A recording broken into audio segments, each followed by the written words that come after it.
My science teacher told me when I was like 13. Really? That the moon landing was fake. So okay. Maybe not. Yeah. But he came from school actually. He actually told us. Okay. That it was fake. Okay. So I guess everything. Do you mind if I film you on my YouTube? Yeah, there's only 2 people watching. No, there's no one watching. I actually just lost the stream, so there were about 40 people watching. Well, my name's Dave. Anyway, it's really good to meet a fellow flat earther or a planer. A planer. Yeah. There's good quality stuff, but we have to focus and analyze. Yes. Yeah. So the jump out, bring food up, and the good stuff in. That's what we have to do. And a lot of ego gets upset because if it means that your entire paradigm of who you are in the pecking order, in the country club, in your educational establishment, your employment establishment, all those things go into question. But I think that's Correct. Totally rubbish. Same as the religion, actually. You know, people wear certain things or do certain things as part of their sense of identity about their religion, and this is no different for me. I'm going to ask some more people some questions here. Hey, Jason. Hello, buddy. It's Jason. That's what we've been taught to. Good to see you. I've run out of leaflets, so all right. We're giving up the card. You are a trooper, mate. You are a super trooper. It's the Astral Thief in the house. How are you doing, bro? Nice to see you. What's that in your hand, brother? Is that just regular tobacco? Hello, Rox. Good. Say hi to the chat. It's 007. Hey, 00.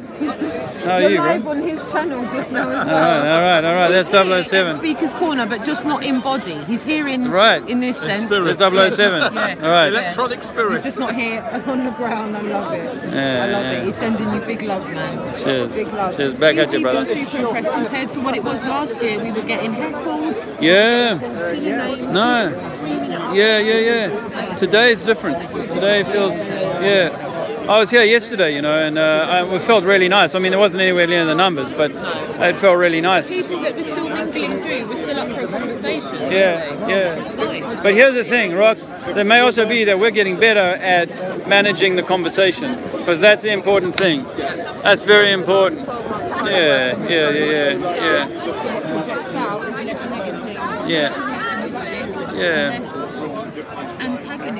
Dogmatic, maybe. You know, like we don't care so much anymore. Here's the information, take it, leave it. I'm not gonna get my nuts in a twist if you can't leave your balls behind.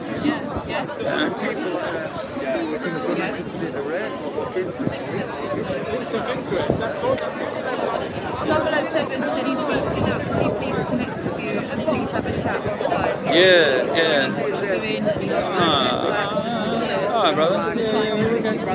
Alright, thanks, man. I'm trying to do the... From West Africa. Yeah. Well, we're trying to, you know what, I mean, if I can say it, can you hear me? Yeah, Okay. Because I'm, so keen to be doing more of this activism thing, but I'm sort of torn at the moment between the world that I live in and wanting to do activism full time. So if there's energy around there and with people that are kind of keen to see this happening on a much larger scale, I've got a few months I would love to dedicate to this year. But it's about having to put no finer point of it, about having the finances and stuff like that. I had to borrow, this is the truth, I had to borrow a little bit of money off of Harry just to get the train into London to do activism. So things aren't like they should be, but I'm up for that. So, I just wanted to throw that out there, and I know not a lot of people and opportunities aren't great for that, but I just want to say it because when you put it out there, maybe these things come back. I'm a great believer in when you put it out there and you say it, you start manifesting it. You start I think we just all have to keep doing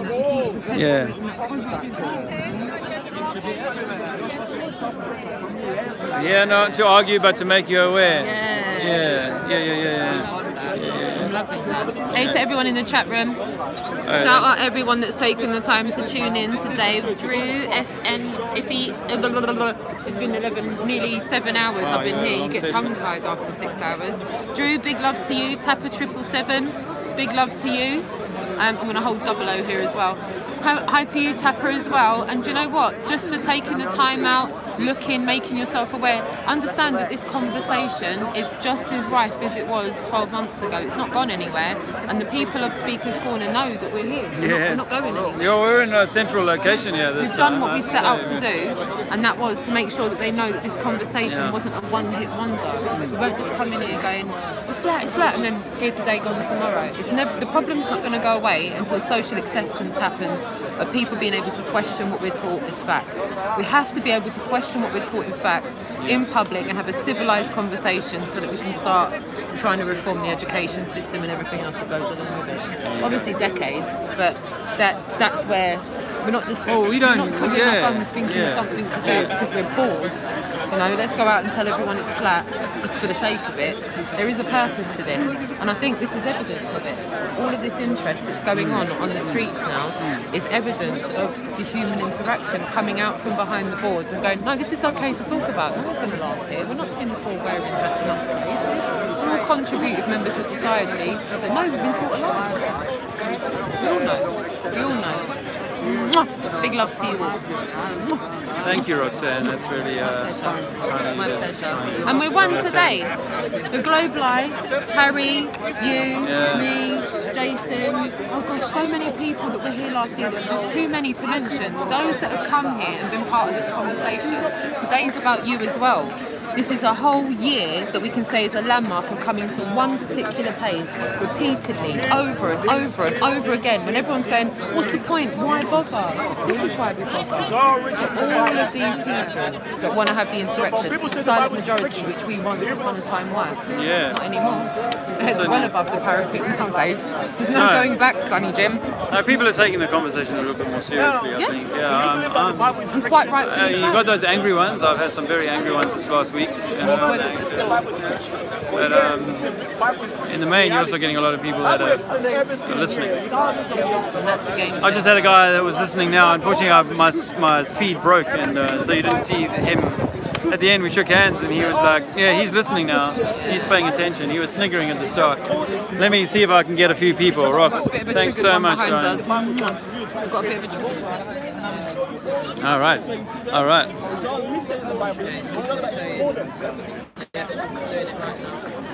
I spoke to you the flat earth guy. Yeah. So I Hello, was bro. telling you people that all these things you see there is all written in the Bible.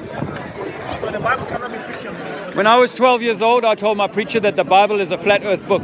When I was 12 years old, I told my preacher, the Bible, I had a lot of Bible study as a kid, and I said the earth according to the Bible is flat and not moving according to the Bible, and that the sun and the moon are small lights above us, and they go above us every day and they tell us the time. That's what the Bible says. So for me, when I first found out 4 or 5 years ago that people were talking about flat earth, I went back to the Bible straight away. I was like, shit, yeah, the Bible might be right. After all, the Bible might be right, you know. And then I was like, okay, maybe I can talk more about that. But in terms of the water being level and there being no proof that we're on a ball. Yeah, you see, I like the study you've done, but there's something very, very important that you must know about the Bible, right? Yeah. Is that the Bible is all about black people. Are you Hebrew Israelite? I am indeed. Okay. The real people of the book. That's why, once you keep the commandment, the understanding of the Bible come like this to you, because it's in our blood to understand it. Okay, I hear you, brother. Where I'm slightly different for me is that there is only one human race. Bible disagree with that. I'd accept the possibility that there might be a second group here. Do you know what I mean? When you go to the flat earth, you realize, sheesh, we don't really know a lot about a lot, right? And there's a lot of deception because the Vatican must have been lying about the globe earth all these years. But for me, when I hear black men, I come up from South Africa, right? No, when I hear black men say, I don't like you because you're a white man, you're the devil, you're the white man. Yeah. I'm like, no, my brother, we are on the same side. So wait, you cannot be on the same side. Look, do you have a brother? Do you have a brother? Yeah, well, no, not a blood brother. Okay, but do you have family? Yeah. Can you go and enslave your family right now?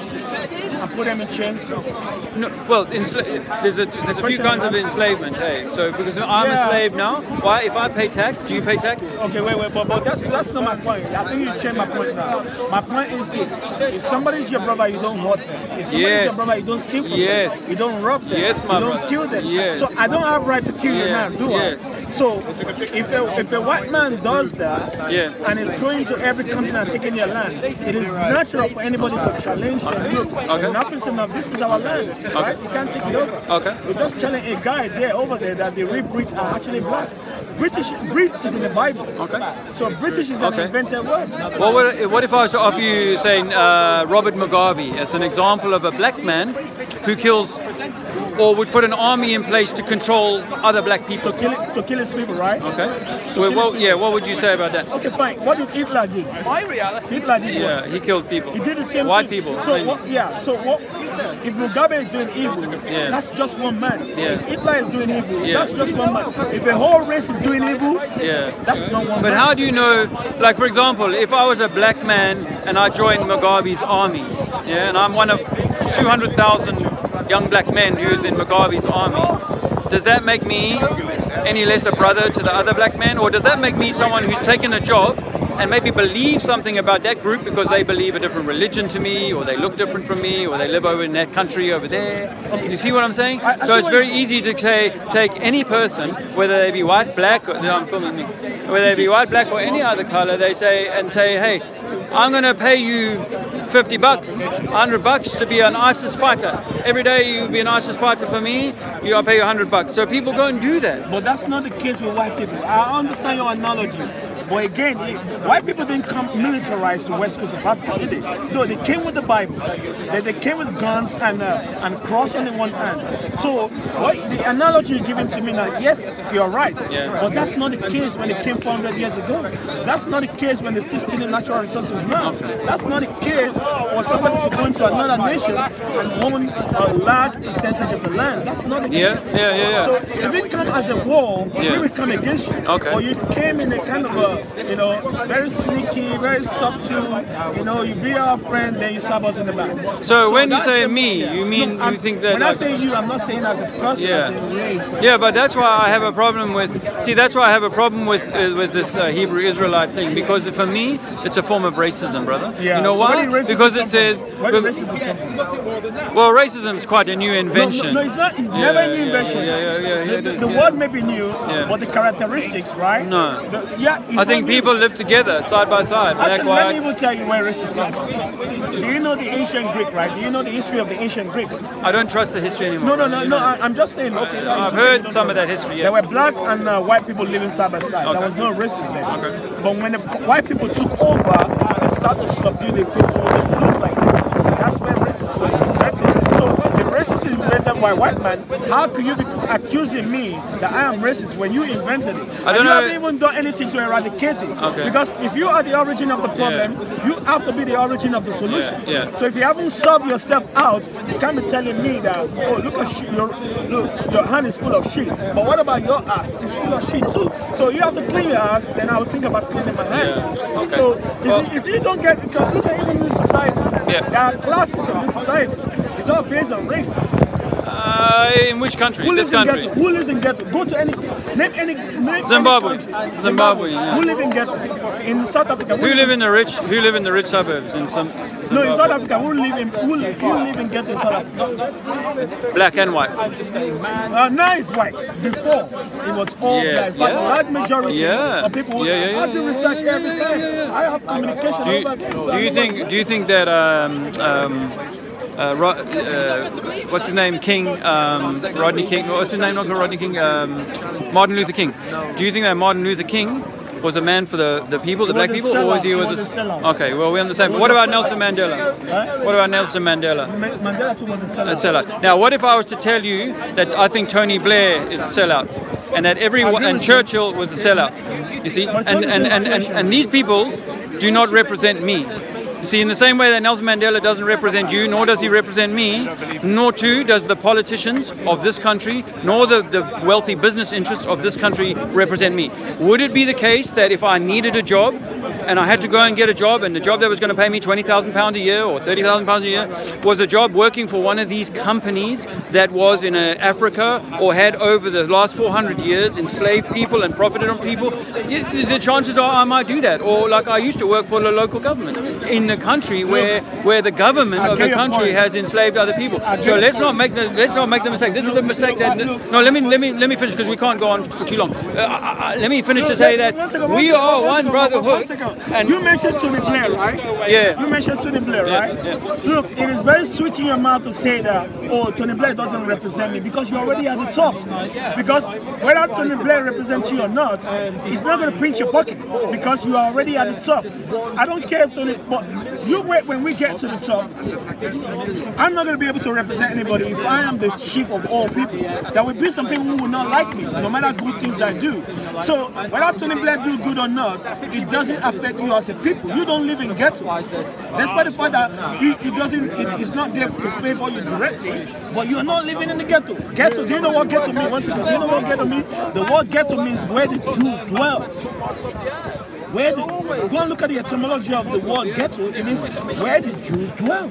So Tony Blair, you don't like it. A lot of people don't like the Queen of England, but they have Mercedes, they have mansion, they have everything. Yeah. There you go. It doesn't affect it. But that's not people, me. Our people, whether Mandela was a good guy or not, but our people didn't come up. So the ANC been in power 25 years, and the black people are still poor in that country. Right? If it were true that ANC were for the people, Martin Luther King, right, that you mentioned, right, he himself said, "I've led my people into a burning building." Yeah, he was a deceiver, like Obama. Can you not touch me, man? Can you not touch me? Remember last time? My brother, you know what? This is a problem I find with Hebrew Israelites is that they're so angry that for me it's like a form of racism. You know why we're I know lots of rich people that are black. I know a lot of rich people that are black. They are much richer than me. So when it comes to the word slave comes from the word Slavic. The first slaves on earth were white. The first slaves were white, brother. All of us are slaves. Do you know why we're angry? All of us are slaves. Do you know why Hebrew Israelites are angry? Bible says in the book of Ecclesiastes chapter 7 verse 7, it says, surely oppression maketh a wise man mad. We are wise people, but we are real mad because our wealth is in your house. My house. Yeah. My house. As a race, our wealth is in your house. I just admitted the people that are following this that I had to borrow money for the train ticket to come here. Yeah, no, So you know what? Your idea that it's a white-black thing, for me, just more racism. Just racism packaged in a different way. We're learning from you, though. We're learning from you. We're learning from you. We learn racism from white men. I'm not a racist, my brother. I say we are one race. You say that we're not one race, man. You have the wealth. How can we be one race? You have all our wealth in your kitchen, in your underground. How can we be the same people? I've got all the gold. I got all the gold. I got all the gold. You're still stealing our resources. How can we be the same? I am wasting my time. Yeah, stop. The Hebrew Israelites are so angry. The Hebrew Israelites. Why? Why is that? Just another form of racism. Just another form of racism. I'm sorry to say that.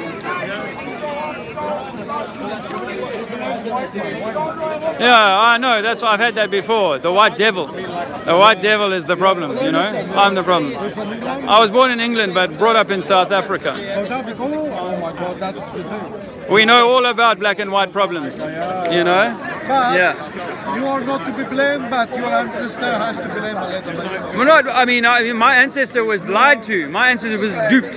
You know, like who went to war in World War I? They were lied to. The people that went to war, Turkey, whatever, they were lied to. They were lied to. The people were lied to. We go to war because we've been lied to. Yeah, I'm gonna attack Turkey. We've been lied to. We've been lied to, and it's in that lying that we end up going to war with each other. Very sensitive, very sensitive. But it's beautiful country. I wish there was some values you people to share with each other. But nothing to to share in South Africa. You live in their own place. That's the thing. Religion also didn't play any. Religion is one of those tools of control. Yep. Christianity but European, they cannot be Christian. They really cannot be. We're not good to each other. This is the problem. We're not good to each other as human beings. In Africa, but Islam is doing well, better than. Yeah, but you see, for me, with black people, for example, they are more confident. Even when they're more Muslim, black people are more confident than Christian. Yeah, Islam is a more confident religion in this day and age. Yeah. But that's in white people. They always segregate. Well, because white people often feel the same propaganda that these black dudes are espousing, that it's all the white guy's fault. Well, a lot of white guys think, yeah, it's all my fault, you know, when that's also a load of bullshit. Everybody's been lied to, and when you realize that the earth can't be a spinning ball, that means that every organization of power has lied to us all, and has kind of given us all a false sense of who and what we are. So white people decide, oh, I've learned that, you know, that they've lied to us about everything, but I'm going to hold on to this little book, and I'm going to believe this. It's bullshit, man. It's very, very small-minded. Very small-minded and disappointing, actually. I would have thought that people who kind of worked out the truth, they'd realize that there is only one creation here. I mean, you know, there might be, some people say there's two different types of creatures here, two different beings, different levels. But makes people apart is just the extreme contrast of this culture. Muslims, we completely different mentality, and you people are very different when it comes to social life. For example, women's way of life.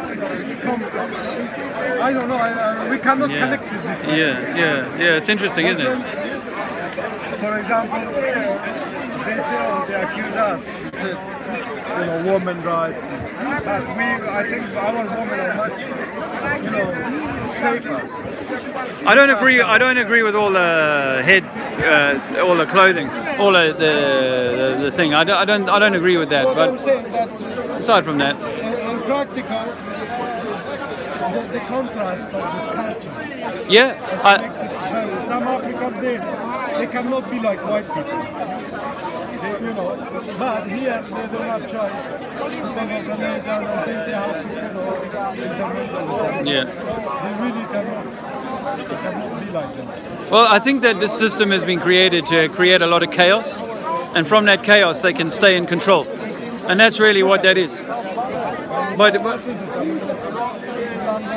I agree that we are Asian, we should stay in our country because our values are different. Yeah. Europeans should stay in their own countries. That's interesting. Yeah, that's interesting. I really agree. Wow. That's an interesting. Yeah. Africans, they're more confident in their own continent. Yeah. Right. Well, I wouldn't say that, but I mean, you're entitled to that. Yeah, you know, I used to be all for multiculturalism and everybody getting together, but I accept that there are. European who broke that deal. The idea. Yeah. And I. Yeah. Even we went to America. I wish that was enough. Not to go to another one, you know, go there and there. Yeah. Creating, for example, in Asia. Now it's so much problem. Hello, have you seen this before? Well, I only discovered this about 4 years ago, and I was just like everybody else, believed in science in the way that everyone else does. And then I discovered that curvature is a formula that you can apply to the Earth. Curvature, if we live on a spinning ball or a ball, that it should be bending down around from you at about 8 inches per mile squared. So over the first mile it would be 8 inches of curvature, of bending water, and then at 10 miles it would be 10 times 10 squared, and times 8 is 800 inches of curvature. So the pictures, okay, they turn out to be images rather than photographs. So they're like a computer-generated image. They're not a single snapshot of a camera on click. And NASA admit that. Well, what if I told you that the American military was well ahead in computer technology than what the civilians were back in the 1960s, and it was possible that they had a very early version of some kind of Photoshop tool. But I mean, even before that, it wouldn't have been hard to, for example, overlay 2 pictures and create an image of an Earthrise over the moon, so that you could create back then. And people have taken the Photoshop tool now and put it over that image and found that around the Earth itself is a square box, a square black box, slightly different shade. But when you put all the filters up on Photoshop, you can see that they actually just cut out a box of a round disc type shape. So no, that is possible to. It is possible. Why would they tell us that? Because you might be much more special and important than religion and science would have you believe. What if I told you that it's possible that all religions were designed to diminish you to something much smaller than what you really are, something less divine? And then when religions were losing their power over people, they brought up a new religion called gravity and relativity to give people an idea that they were still small and insignificant and lucky to be here. Science is this theoretical science, the science of a thermometer and measuring the temperature of boiling water and so on is empirical science that you and I can test to ourselves. But the theoretical science of gravitation, of black holes, of light years, of all these sorts of things that quarks and these things that are out there, that they say they're out there, we can't measure for ourselves, that's theoretical science. And that science has been, as Nikola Tesla said, run away with formula and equations that now no longer bear any relation to reality. And so they can do formula that say, yes, if something gets large enough and massive enough, it will create such an attraction, and then this attraction will cause a trampolining effect or a time-space bending, and then that will get it to go around like a marble around a trampoline with a heavy weight in the middle. And this is all not science that we can check for ourselves. Sorry, back to the why. Well, again, like a religious belief that you are not important, that you are not the most important thing here. So I think it's control of the mind, body, and soul. So the mind and body go to work and they pay taxes, and the soul thinks that it's insignificant rather than infinite, rather than an infinite spark or a fractal of the creator of this place. I say to people, it might be the case that you are Jesus Christ. You are the savior of yourself, the savior of this universe that you're in. And if I empower you to know that, you will live your life well, cleanly, with a true heart, knowing that it's all about me. It's my decision to be a good person or a bad person, to lift my vibration to a higher level, or to stay in some sort of lower vibrationary, miasma or hell on earth, heaven on earth, hell on earth. It can be yours. And perhaps there's something esoteric about the hereafter, and that you carry that signature of goodness or badness with you. I can hypothesize about that, but what I can know is that this has been created for us, and that it's a special place. You're at the center of it, and you need to know that. That's why I'm here. Yes. But you might be, either you are that higher power, or you're associated directly to that higher power in the same way as a Dodgem car needs to be touching the roof above it, or those cars, because they always need to be in contact with the power source. So that's what we might be doing. Yeah, it might be the collective consciousness. I had a pineal awakening in 2015. I did ayahuasca. Have you heard of it? So I did like an ayahuasca thing, and for me I went from an atheist to a believer in a higher power in that experience, because I saw that this is not a material realm but a vibratory realm. So like it says in the Bible that God spoke the world into this creation into existence, everything is just a hum, a vibration, and it's the various tones and hums that we interpret as trees and cars and bicycles and humans or people. And that's all we have, is that this is some kind of electromagnetic torus field, and we are maybe some small electromagnetic torus, and we're meant to sort of put a collective positive spin on the torus versus a negative spin, but the system has been designed to pull us all into some sort of negative tailspin. And I'm doing my level best now to bring people this information so that they can re-empower themselves and disempower the masters that sit above us, the masters of religion. This is the system is about control, and it's been designed through secret societies and through long relationships with the Vatican and royal families and then governments and now banking and industry to maintain a vice grip of control that only gets tighter and tighter by the year over humankind and the consciousness. So yeah. Overt, yes.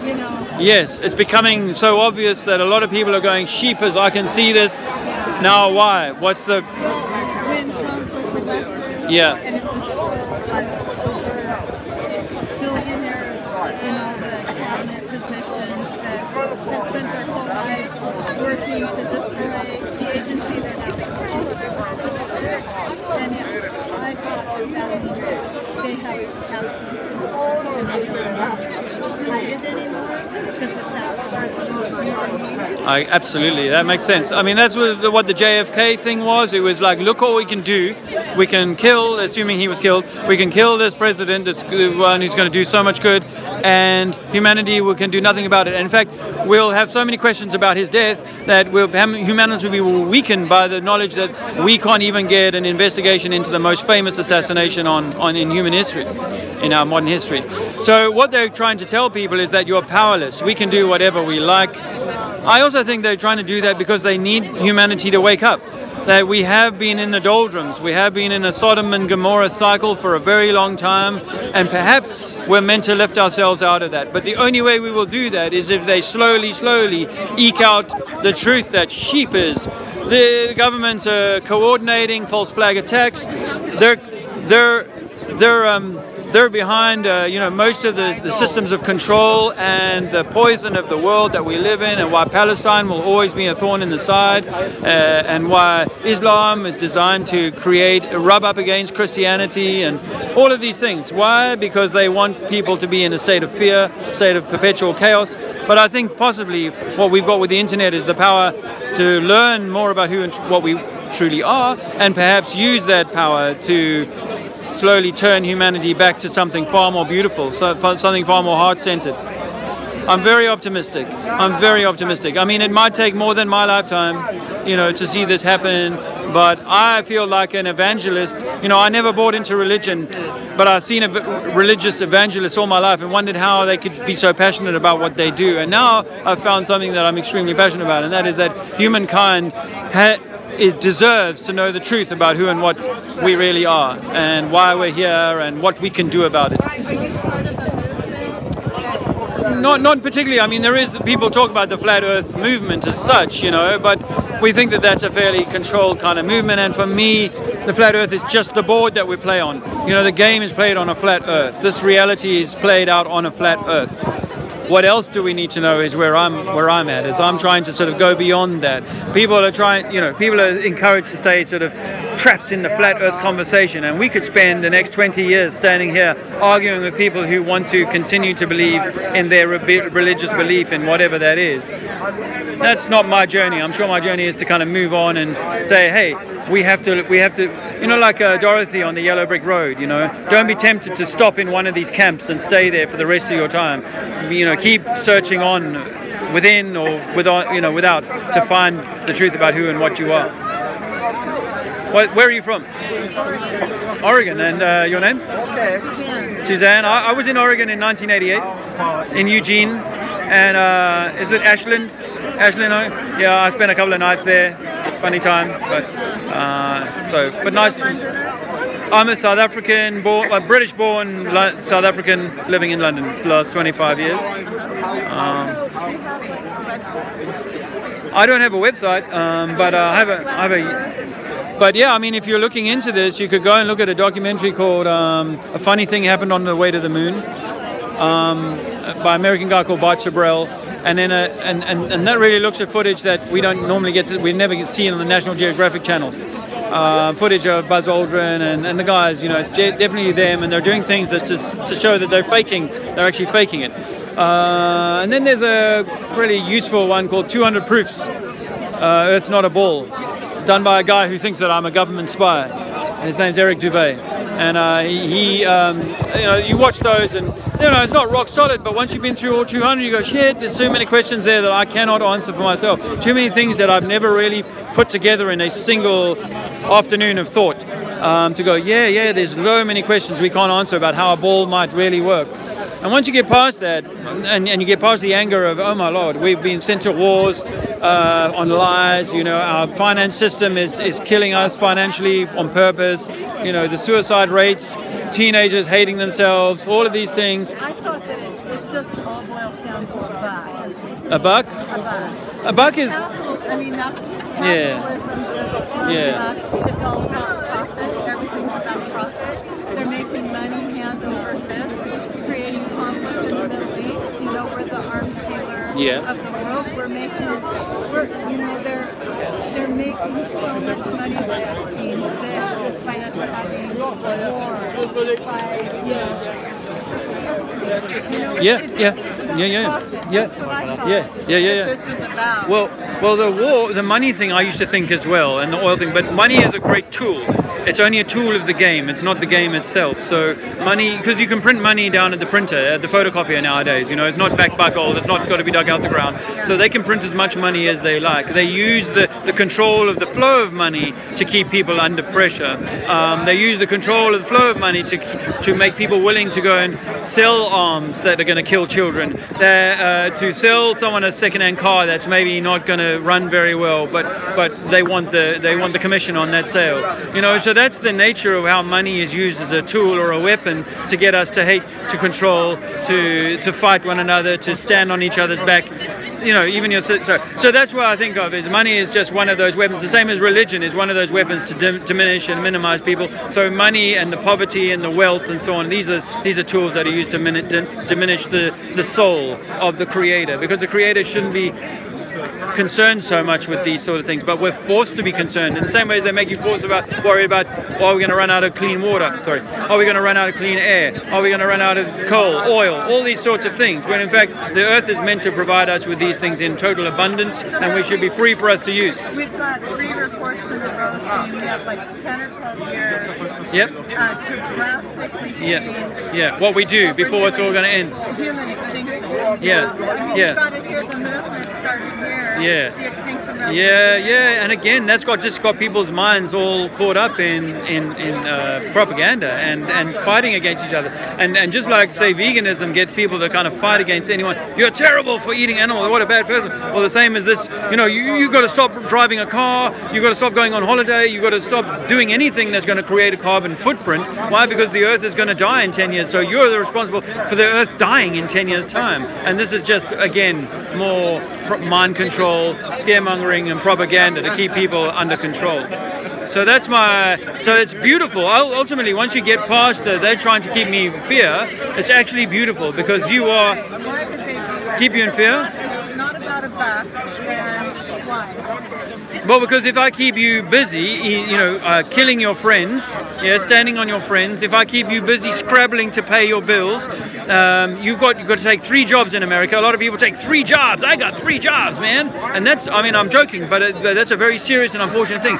We should have to work 4 hours a day maximum in order to earn enough money to pay all the bills that we need. If you want to go on flash holidays and have a flash car and all that, maybe you got to work 8 hours a day, fine. But if all you want to do is pay your basics, it should be like 10 hours, 15 hours a week, and you're done. You know, because So to keep you on the back foot is to keep you like a hamster wheel on a wheel that's spinning all the time. You just keep running, and you never stop to think. And it was only when I got a year out to think.